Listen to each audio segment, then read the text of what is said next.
ক্ষেতের মুনি স্তরে ছোটা ছোটা মোটি মাঠে আনি খাওয়াইয়া ফিরিতেন বাড়ি।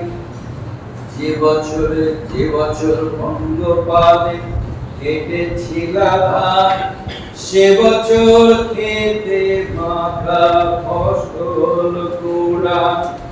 শৈশবেতে প্রসন্ন ও রমনাথ সহ মা যেতেন দুই বেলা পাঠশালা গেও। ঈদে মাথা শিখেন কিছু লিখন পঠন, তার বেশি শিখিবারে না যায় মন। রাজমুখুজ্জের ভগ্নী মা অধর্মণি, শৈশব হইতে হলা মাতার সঙ্গিনী। আচরণ সেই মাতা সর্বতময়, বিবাদ না করে মাতা খেলার সময়। কখনো সাজিয়া কর্তা কখনো গৃহিণী, খেলা করিতেন মাতা শক্তি স্বরূপিণী। কখনো ঘড়ি আসে কখনো বা কালী, বেলপাতা সহ ফুল আনিতেন তুলি। লক্ষ্মী পূজায় মা অতীব আহ্লাদ, প্রাণে আসে ঈদে তার অমৃতেশ্বর। সাজাইয়া প্রতিমারে অতি সযত্নে পূজা করিতেন মাতা আপনার মনে। সঙ্গিনী মাঝারে কোন হইতে বিবাদ, মিটাইয়া দেন মাতা কহি মিষ্টবাদ। কি মধুর সেই ভাষা জুড়ায় পরাণ, মায়ের মুখের কথা সুধার সমান। এরপর জগদ্ধাত্রী পূজা একটি দৃশ্যের কথা প্রকাশ করেছেন। মায়ের যে লীলা, একাধারে মা মানব, একাধারে অন্যধারে তিনি দেবী। এবং মাঝে মাঝে যেন গভীর সমাধি সেইগুলোকে বলে যে কৃষ্ণ হয়ে কৃষ্ণ ভজে, কৃষ্ণ হয়ে কৃষ্ণই কৃষ্ণ। তেমনি মায়ের জন্য মাই জগজ্জননী এবং জগজ্জননী হয়ে জগজ্জননীর আরাধনা করছে। এরকম একটি মুহূর্তের কথা বলা হচ্ছে যে জগদ্ধাত্রী পূজা হচ্ছে এবং সেইখানে হলদেপুকুরবাসী, গ্রামের হলদেপুকুরবাসী রাম হৃদয় ঘোষা, তিনি তিনি সেই জগদ্ধাত্রী পূজা দেখতে এসেছেন। সেখানে মা বসে আছেন, জগদ্ধাত্রী পূজার পাশে মা বসে আছে, মা ধ্যানস্থ। এবং তখন সেই কৌট রাম হৃদয় ঘোষা দেখছে যে এর অদ্ভুত ব্যাপার, কে দেবী কে সারদা বোঝার উপায় আছে, যেন দুয়ে মিলে এক হয়ে গেছে এরকম দেখা যায়। এই ভয় পেয়ে গেছে, ভয় পেয়ে সেইখানে অবস্থান করছে। জগদ্ধাত্রী পূজা কালে নিজেরে হারায়, মানবী দেবীতে মিলি এক হয়ে যায়। গভীর সমাধি মাঝে মগ্ন হয় মাথা, পৃথক না রহে তারি কৃষ্ণ হয়ে কৃষ্ণ ভজ শুনি মোর কানে, সে রূপাবেশ না আসে পরাণে। এহেন সময় রং হৃদয় ঘোষা, হলুদে পুকুর বাসি পৌঢ় বয়কা। দেবীর দেখিতে আসি হেরিবেন মাকে, কে দেবীকে সারদা ভিন্ন নাহি দেখে। এরো ফেরিয়া প্রাণে উপচিল্লা ভীতি, তরায় প্রস্থান করে করিয়া প্রণতি। মা শৈশব থেকে খুব তীক্ষ্ণ বুদ্ধির অধিকারী এবং কর্মে সেই বুদ্ধির আওয়াজ শুনে। তা কিন্তু তিনি যেমন কর্ম করেন, আবার সাথে সাথে অতি শান্ত করুণাময় গুরু, এই দুই বিপরীত গুণের সমাবেশ। তিনি অত্যন্ত বুদ্ধিমতী, কর্মে কুশল এবং সাথে সাথে শান্তি করুণাদায়ী, এবং এই কর্মের পটুতার জন্য আস্তে আস্তে শ্যামা সুন্দরীকে তিনি দানাত করে সকল ব্যাপারে অধিকার বলছেন এই মায়ের লীলা অদ্ভুত, মায়ের লীলা অমৃত।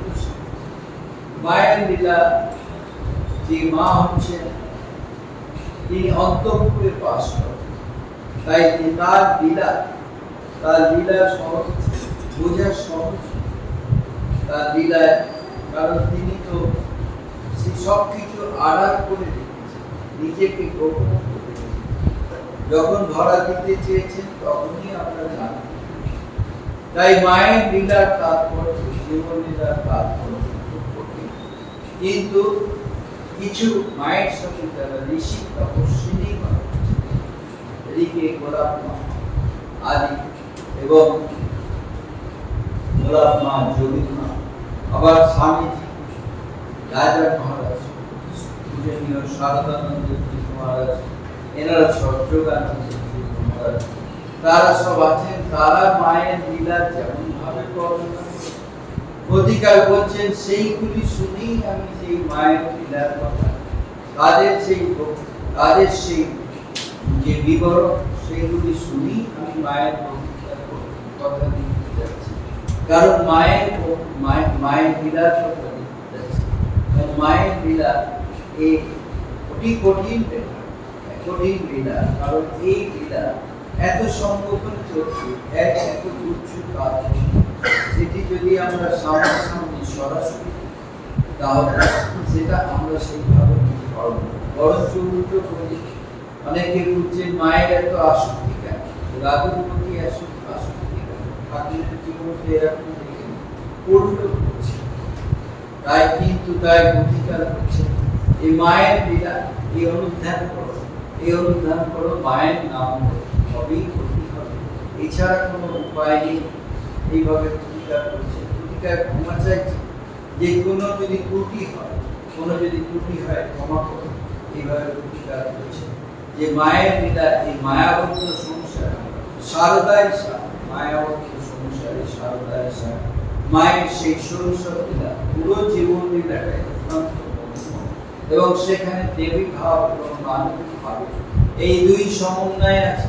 এই দেবী ভাব, দেবী ভাব থাকাতে তখন সেই মানবিক ভাব থাকাতে আমরা যেন একটু সংশয় হয়ে যায়, তার দেবী ভাবটা যেন গোপনে থাকে। সেই জন্য এত মায়ের লীলাটা বোঝা কঠিন।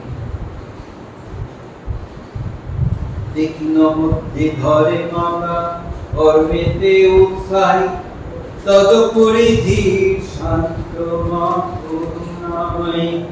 কাজকর্মে অতি পটু কহিতে না হয়, শ্যামা মার ডান হাত প্রিয়া নাড়ায়।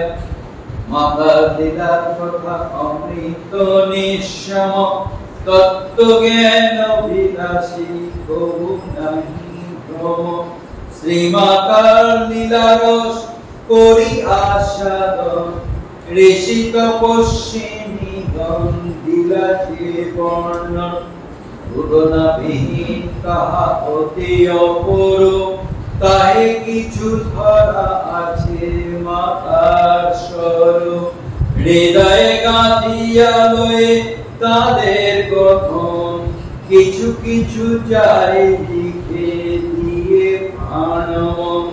তাদের বর্ণনা করে আমার আখ্যা, সূর্যকান্ত মণি পাশে প্রদীপ সমান। মায়ের নাম বিনে ভাই নাই অন্য গতি, যে জপিবে সেই নাম হবে শুদ্ধমতি, সেই হেতু নাম গাই আমি যে অধম। মাতার শ্রী পদ যদি পায় নরাধম, মার কথা লিখিবারে প্রাণে বড় সার।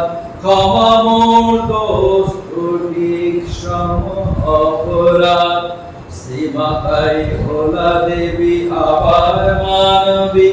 দ্রষ্টা আর দৃশ্য মাতা মা লীলা সবই, শারদা রূপে লীলা বড় চমৎকার।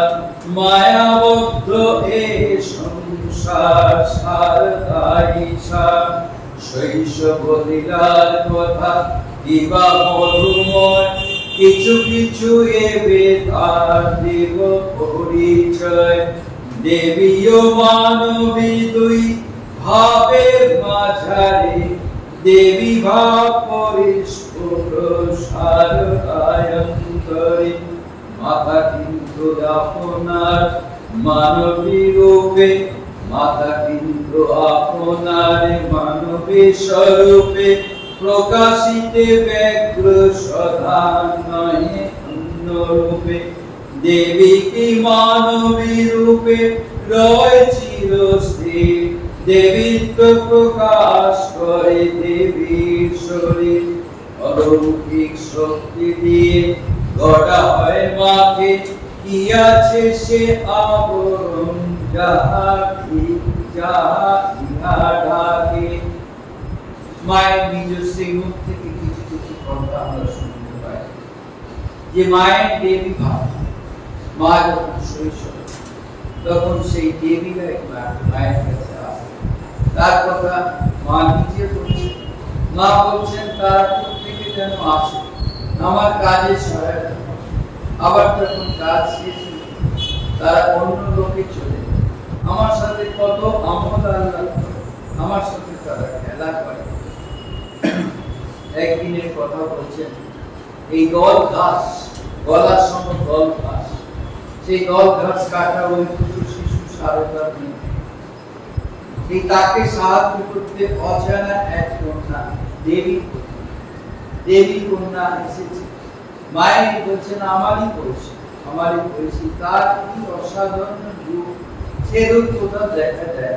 সেই মেয়েটি দলা ঘাস কাটছে, কেটে আমার হাতে দিচ্ছে মা বলছে, এবং মা সেই ঘাসগুলি নিয়ে আটি বেঁধে পাড়ে রেখে দিচ্ছে।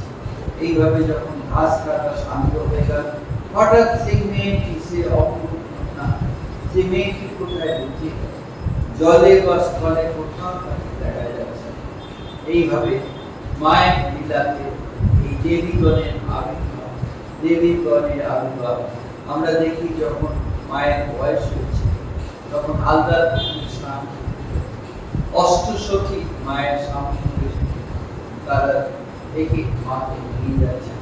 এই দেবীরা সবসময় আসছে, যেটুকু প্রকাশ পেয়েছে তার দ্বারাই এগুলো জানা যায়। আবার মা রন্ধন করতেন, ওই ছোট্ট শিশু শারদা তিনি রন্ধনও করতেন, এবং সেই রন্ধন যেখানে যখন এই ঘটি, এই সমস্ত হাড়ি, এইগুলো যখন সেগুলো হাড়ি তুলতে পারতেন, তখন সেই পিতা রামচন্দ্র তিনি ভাবতেন বড় হতে সেগুলো তুলতেন, রাখতেন, এইভাবে সাহায্য। প্রতিকার বলছেন তখন তো কল ছিল না, পুকুর ছিল, পুষ্করে ছিল। তো সেখান থেকে মা জল আনতেন, আবার সেখানে সাঁতারও কাটতেন, সেখানে জল নিয়ে জলকি রাখতেন। এইভাবে মায়ের শৈশব চিন্তার কথা প্রতিকার বলছেন, সে কথা স্মরণ করি প্রতিদিন পরে, মোর কাছে দেব দেবী সহায়তা করে। যখনই থাকি একা আসিতা সকলে, চলে যেত তারা সবে বন্য ঘেরে। আমোদ আহ্লাদ করে তারা মোর শনে, কত খেলা খেলিয়াছে তারা বহুজনে। একদিন দল ঘাস কাটিতে কাটিতে, শোনো শোনো কি হের নদী নিকটে, অচেনা সে কন্যা এক আমার বয়সী, নাহেরি কাহার গায়ে হেন রূপ রাশি। সেই মেয়ে দল ঘাস কেটে দেয় মোরে, কাটা ঘাস আটি বেঁধে আমি রাখি পাড়ে। ঘাস কাটা সাঙ্গ হলে কোথায় দোকায়, জলে কিংবা স্থলে তারে দেখা নাই যায়। রন্ধন করিতে মাতা শিখিলা শৈশবে, ব্যঞ্জন রাধিতে মাতা সুখে খায় সবে। কচি মেয়ে টুটি হাম যদিও দুর্বল, সব কাজ করিবার বুকে আছে বল। খুব বড় পাত্র হলে রামচন্দ্র পিতা, উনান হইতে তাহার নামাইয়া দেখা। তখন না ছিল কল, ছিলা পুষ্করিণী, কলসি কলসি জল মাথা দেয়। সেই অবকাশে মাতা শিখিলা সাঁতার, পুকুরের জল বালা করে তোলপাড়। একটি ঘটনার কথা বলা হচ্ছে, সেটি মায়ের শৈশবের মায়ের বয়স 11 বছর বয়স। ভীষণ দুর্ভিক্ষ লেগেছে, চারিদিকে হাহাকার, খাদ্যের অভাব, অন্নের অভাব, এরকম ঘরে ঘরে অন্নের অভাব। এখন সেই রামচন্দ্র মুখুজ্জে তার ঘরে ধান সঞ্চয় ছিল, মরায় বা গোলা বলে সেখানে ধান সঞ্চয় ছিল। সেই ধান দিয়ে তারা অন্ন ছত্র করে সকলকে খাওয়াচ্ছে। আজ মাতা অন্নহীনা, সেই অন্নহীনা মাতাই এখন অন্নপূর্ণা হয়েছে। তাই তারা সেই ধান থেকে চাল করে সেই চাল দিয়ে খাওয়াচ্ছে। এবং গায়ের লোকেরা গ্রামে সেই ক্ষুধার্ত বিভিন্ন গ্রাম থেকে তারা আসছে, বলছেন আমাদের কিছু খেতে দাও, অনাহারে তারা রয়েছে। তো মা সরকার তাদেরকে খেতে দিচ্ছেন, রান্না করছেন বাবা মায়ের। এই সমস্ত দুঃখ থেকে তার বুক পেটে যাচ্ছে, এরকম অবস্থা। কেউ বলছেন চাল আর ডাল সহ হাঁড়ি চাপিয়ে দিচ্ছেন। পিতা মাতা মা সরকার মিলে তারা খিচুড়ি গরম, রস হয়েছে না, এত পেটে সেই গরম খিচুড়ি তারা খেতে চায়। পিতার মা সেটি না দেখতে পেয়ে ওই ছোট্ট শিশু সে তখন পাখার বাতাস করে যাতে সেই খিচুড়ি একটু ভালো করে, এইভাবে বাতাস করছে খিচুড়ি ছোট মেয়ে তার ছোট হাতে। মা সেই প্রথম থেকেই সন্তানদের সেবা করছে, বিভিন্ন রূপে সন্তানদের সেবা করছে, এবং সেই মাতাই আবার ভগবান শ্রী রামকৃষ্ণের সেবা করছে। এই মায়ের সেবা সেটি বর্ণনা করা অসাধ্য। মাতার বয়স যবে 11 হয়, ও দেশে আসিলা বড় অভাবের ভয়। ভীষণ দুর্ভিক্ষ আসে শ্রী মাতার দেশে, হাহাকার ওঠে জাগি গ্রাম চারিপাশে। আন্ন করি ছোটে গ্রামবাসী, নিরানন্দ মার মনে সদা ওঠে ভাসি। সে রামের ঘরে কিছু বাঁধা ছিল ধান, অভাবী হলো তাহার সবারই বিধান। অন্ন ছত্র ফুলি মাতা সকলে খাওয়ায়, অন্নহীনা মাতা আজ অন্নপূর্ণা হয়। যা কিছু আছিল ধান্য সবই হতাশে, তথাপি রামের মনে নাহি জলে। শুনো শুনো কি কহিলা মাতা শারদামণি, শুনো দিয়া মন সেই অপূর্ব ব্যাখানি। মা কহেন সে বছর খেতে নাহি পেয়ে, অনাহারে কৃষ্ণ যত বাড়ি এলাতে। বলে মা শারদা দুটি ভাবতে আমার, এই দশা হে মার বুক ভেঙে যায়। যাকে চোয়াছিলা ধান্য মড়াই ভিতরে পাড়িয়া চাউল হলা মন মন করে চালা ডাল সহ চাপাইয়া হাড়ি পিতা মাতা মাসার দ্বারা দেন খিচুড়ি তাহাই বাটিতে খায় আর হয় দিদি কি আনন্দে ভক্তে সবে কেমন বলি পাতা পাতা চেত বসে শত শত লোক গরম খিচুড়ি পানি আনি তা বলো অতি গরম তাই উঠিতেছে ধোঁয়া অতিশয় কষ্ট হয় সেই খিচুড়ি ছোঁয়া উদার কারণে কিন্তু পর নাহি সয় গরম খিচুড়ি তারা হাতে উঠায় এই কষ্ট হেরি মাতা অতি স্নেহ করে দুহাতে বাতাস দেন খিচুড়ি উপরে মা হয়ে ছেলের ক্লেশ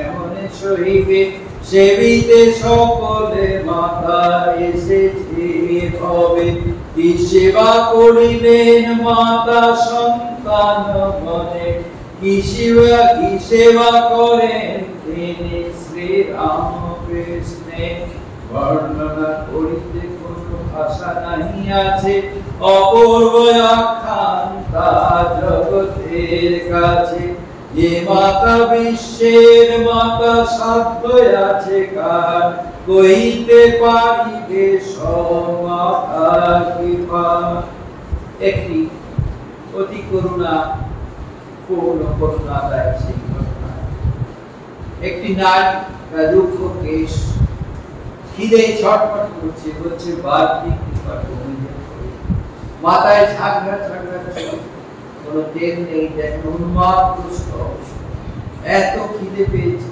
যে আর থাকতে পারছে তখন গরুর যে ডাবা আছে সেই গরুর ডাবাতে গরুর খাবার থাকে ধান কুড়া থাকে ধান্য কুড়া সেইগুলো ডাবায় বিছানো আছে সেই দিক থেকে ক্ষুধায় আর থাকতে না পারে তাই খাচ্ছে এনারা ডাকছেন এদিকে আয় এদিকে এসো এখানে খিচুড়ি খাবে কানে ঢুকছে না কিছুটা যখন খাওয়ার পরে মা তার হাত ধরে দেখে আনছেন এখানে এসো এখানে খাবে এই ঘটনার কথা বলছেন যে এইভাবে যখন হাহাকার চারিদিকে তখন মানুষের শিক্ষা তখন মানুষ আস্তে আস্তে কিছু ভাগ এই ভবিষ্যতের এই সমস্ত দুর্ভিক্ষের যারা সঞ্চয় করে রাখে তাই মায়ের চরণে এক প্রতিকার করছেন মায়ের চরণে একমাত্র ভরসা সকলে মায়ের চরণে আশ্রয় না তবেই ধন্য হবে মায়ের স্পর্শে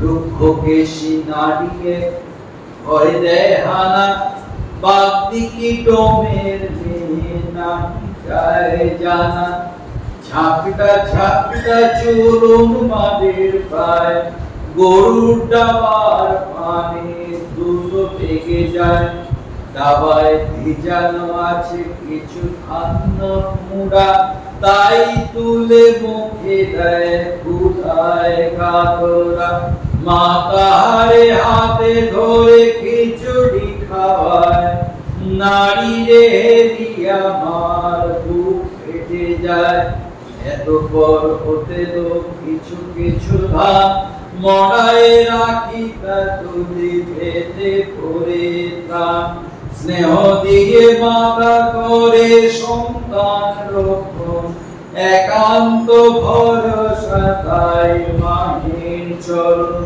অন্য কিছু নাহি জানি শুধু করে চরণে আশ্রয় দাও তুমি কৃপা করে জগদাতিকে ধন্য পদ স্পর্শে তব এই ধরায় মান লীলা অতি অভিনব পিতার হৃদয় জুড়ে রহিয়াছে সদা নাকের নিঃশ্বাস তার হয়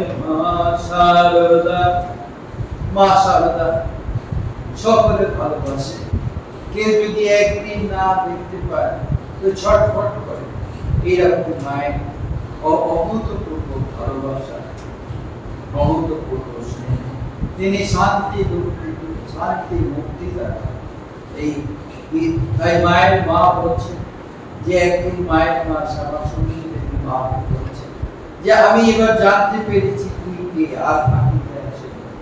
মা তখন হেসে হেসে বলছেন কে আমি আবার কে, আমি তোমার মেয়ে আর তুমি আমার মা। মা মেয়েকে চিন্তা না করে কেমন কথা, মা মেয়েকে চিনতেই পারে। তখন শ্যামাসুন্দরী বলছেন যে না আমি বুঝেছি তুমি কে, তুমি জন্ম জন্ম ধরে আমার কাছে আসবে, এরপরে জন্ম বলো আসবে, এরকম ভাবে তিনি প্রতিশ্রুতি নিচ্ছেন মা শারদা। মা বলছেন সে আমি বলতে পারবো, আমার আসার ইচ্ছা নেই। এইভাবে শ্যামাসুন্দরী দেবী অনুরোধ করছেন যেন বারে বারে তোমাকে যেন পাই, আমার মেয়ের কন্যা, তোমাকে ছাড়া আমার শান্তি হবে। আবার কালী বাবা বলছেন হ্যাঁ হ্যাঁ মায়ের কথা ঠিক, দিদি ঠিক এইরকম, দিদিকে না দেখলে আমাদের সব অন্ধকার, দিদি আমাদের সাক্ষাৎ লক্ষ্মী, তিনি এই সংসারের সমস্ত শক্তি বহন করছেন, তাই দিদি আমাদের ছেড়ে না, সবসময় আমাদের কাছে থাকবে। তখন প্রতিকার করছেন যে মেজ মামা কালী মামা ঠিক করেছে, কারণ মা ছাড়া আমাদের দিদি, মা যদি আমাদের কাছে না থাকে তাহলে আমরা কাকে নিয়ে থাকবো। সকলেই সারদারে বড় ভালোবাসে, একদিন না হেরিলে চোখে জল আসে। মায়ের কোমল প্রাণ বুক স্নেহময়, শান্তি মুক্তি দিতে মাতা এসেছে ধরায়। কি রহস্য আছে মা লীলার মাঝারে, পিতা মাতা ভগ্নী ভ্রাতা জানিতে না পারে। শেষে একদিন শ্যামা কয়েছিল মাকে, আর ফাঁকি চলিবে না চিনেছি তোমাকে। আসিয়া কহিলা মাতা এবার আমি আর কন্যার চেনা না মাতা, কি কবয়া জন্ম লয়েছি আমি তোমার গর্ভেতে, কন্যা ছাড়া পরিচয় কিবা আছে তাতে। কিন্তু শ্যামা কহে যাবে তার জন্মান্তরে, আবার আসিতে হবে তাহারি জঠরে। সেটি আমি পারবো না, সেটি আমি পারিব না, না ইচ্ছা তাই অনুরোধ নাই করু জানাই তোমায়। তথাপি কি ছাড়ে শ্যামা কহে বারবার, নিশ্চয়ই আসিতে হবে করিতে আমার। ঘরে ছাড়া শান্তি আমি কিছুতে না পাই, নিশ্চয়ই আসিবে মোর কন্যা রূপে তাই। কালী মামা কহে দিদি এই কথা ঠিক, তোমা বিনা অন্ধকার হেরি ছাড়ি দে। তুমি সাক্ষাৎ লক্ষ্মী হও আমাদের, সব লক্ষ্মী বহ তুমি এই সংসারে। তুমি ছাড়া গতি নাই আমাদের কাছে, ছাড়িয়া যেও না থেকো আমাদেরই আছে। তুমি ছাড়া গতি নাই আমাদের আছে, ছাড়িয়া যেও না থেকো আমাদেরই কাছে। ঠিক কথা বলেছেন মেজ মামা কালী, মাতার বিহনে হয় আকাশ সকলে। এই ত্রিভুবনে মাতার তুলনা কেউ নেই, মায়ের তুলনা মা নিজে। তিনি চারিদিকে পরিত্যাগ করেছেন, তাই মায়ের সেই যশোর আসে চারিদিকে রয়েছে, মায়ের আনন্দ সত্তা চারিদিকে রয়েছে। তিনি অমৃত অভয়া, তিনি মনোময়, তিনি শোক দুঃখ মোহ সবকিছু বিনাশ করেন, তিনি সন্তানের কল্যাণ করেন, তিনি শান্তি বিরাজ করেন। এইভাবে প্রতিকার তিনি মায়ের লীলার কথা লীলা গুণগান গাইছেন, মায়ের স্বরূপের কথা তিনি লীলার স্বরূপের কথা বলছেন। স্থূল সূক্ষ্ম যা কিছু আছে সবই শ্রীমাতার দ্বারা, শ্রীমাতাই সব কিছু। এই মাতার কথা বলছেন বেদ বলতে পারে না। মাতার তুলনা নাই আছে ত্রিজগতে, যশোরাশি ব্যক্ত তাই রহে চারিদিকে। মাতাই আনন্দ সত্তা অন্য কিছু নয়, অমৃত অভয়া মধুময় সব দুঃখ মোহ আর আত্মনার মাঝে সন্তান কল্যাণ তরে শান্তি রূপে রাজে নিজের বিকায়ে দিলে চরণে মাতা দুঃখ সুখ লাজ হয় নাহি থাকে আর আশার অতীত মাতা কে পারে বর্ণিতে মনের গীতা মাতা কে পারে ধরিতে দেবীরা স্বরূপে মার লীলায় অভিনয় স্থূল সূক্ষ্ম যা কিছু শ্রী মাতাই হয় অনন্যা মাতার কথা অখিলেশা বেদের অতীত ইহা করি বারবার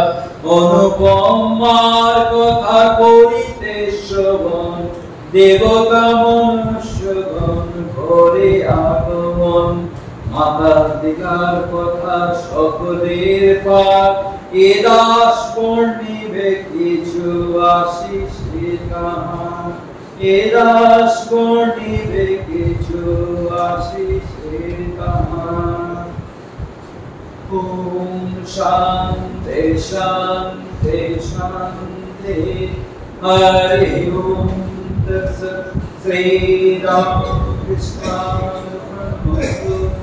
जय श्री गुरु महाराज की जय जय महामाई की जय जय स्वामी जी महाराज की जय जय गंगा माई की जय।